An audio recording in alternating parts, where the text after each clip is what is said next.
గోదావరి కృష్ణా జలాల విషయంలో తెలంగాణ ప్రయోజనాలను కాపాడుతామని చెప్తున్న ముఖ్యమంత్రి రేవంత్ రెడ్డి మరి పొరుగు రాష్ట్రాలు నిర్మిస్తున్న ప్రాజెక్టులకు పరిశీలించడం వెనుక మర్మమేమిటో అంతు చిక్కడం లేదు. తాజాగా కృష్ణా భీమా నదులపై కర్ణాటక ప్రభుత్వం సరిహద్దుల్లో అక్రమంగా నిర్మిస్తున్న బ్రిడ్జి కమ్ బరాజులపై ముఖ్యమంత్రి, మంత్రులు, ఎమ్మెల్యేలు 2 హెలికాప్టర్లలో వెళ్ళి ఏరియల్ వ్యూ చేయడం వెనుక ఉద్దేశమేమిటో అర్థమైతలేదు. మరోవైపు ఆంధ్రప్రదేశ్ ప్రభుత్వం కృష్ణా, గోదావరి నదులను చెరబడుతూ కేంద్రాన్ని అడ్డం పెట్టుకొని బనకచెర్ల, నల్లమల్ల సాగర్ పేరుతో భారీ జలదోపిడికి రంగం సిద్ధం చేస్తుండగా ఈ సీఎం రేవంత్ రెడ్డి మాత్రం రాష్ట్ర పాలమూరు ప్రయోజనాలంటూ దీర్ఘాలు తీస్తుంటూ త్వరలో తీపి కబురు చెబుతానంటూనే పక్కింట్లో కోడికూర చేస్తే ఎందుకు కోడికూర చేశామని అడుగుతామా అని పరోక్షంగా చంద్రబాబుని వెనుకొచ్చే ప్రయత్నం చేశారు. మరోవైపు కర్ణాటకలో కూడా కాంగ్రెస్ ప్రభుత్వం ఉండటంతో ఆ రాష్ట్రం అక్రమంగా కడుతున్న ప్రాజెక్టులను అడ్డుకోకుండా కలిసి కడితే వాటాలు వస్తాయని కొత్త భాష్యం చెప్తున్నాడు.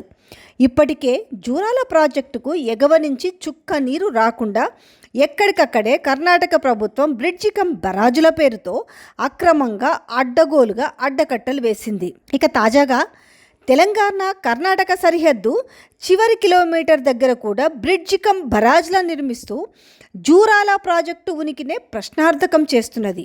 దీనికి సీఎం రేవంత్ రెడ్డి వంతపాడటం, వాటిని చేపట్టే చోట ఏకంగా హెలికాప్టర్లో నుంచి తొంగి చూడడం వెనుక మరి మతలబేంటో అర్థం కావడం లేదు.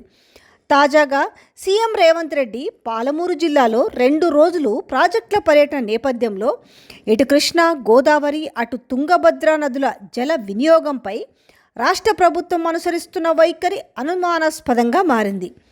ఇందుకు బలం చేకూరుస్తూ ముందుగా మన ప్రాజెక్టులకు అనుమతులు, నికర జలాలు కేటాయించుకున్న తర్వాతనే సముద్రంలోకి వెళ్లే జలాలపై మీ ఇష్టం అంటూ ఖరాఖండిగా చెప్తాం అని అంటూనే మళ్ళీ వాళ్ళ ఇష్టము, వాళ్ళ ప్రాజెక్టులంటూ పరోక్షంగా గ్రీన్ సిగ్నల్ ఇస్తుండు. ఒకవేళ నిజంగా పాలమూరు రంగారెడ్డికి 90 టీఎంసీలు బచావతు ట్రిబ్యునల్లో పెండింగ్లో ఉన్న నికర జలాలన్నిటికీ ఒప్పుకుంటేనే చర్చలు జరుపుతామని, దానికి సంబంధించి ఎన్ఓసి ఇస్తేనే ముందుకు వెళ్దామని అంటున్నాడు.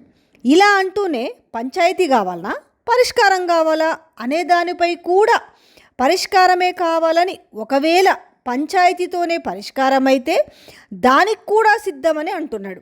ఈ 2 నాలికల ధోరణితో రాష్ట్ర ప్రయోజనాలు ఏ మేరకు సిద్ధిస్తాయో మరి వేచి చూడాల్సిందే. ఇదిలా ఉండగా రాష్ట్రంలో ప్రాజెక్టులు చేపట్టి నిధులు తీసుకొచ్చి పూర్తి చేసే పరిస్థితి ప్రభుత్వంలో కనిపించడం లేదు. అలాంటప్పుడు ఇటు గురువు ప్రయోజనాల కోసం ఆంధ్రాకు, అటు సొంత పార్టీ అధికారంలో ఉంది కాబట్టి కర్ణాటకకు రాష్ట్ర ప్రయోజనాలు తాకట్టు పెట్టే ప్రయత్నం జరుగుతున్నదా అనే అనుమానాలు కలగక మానవు.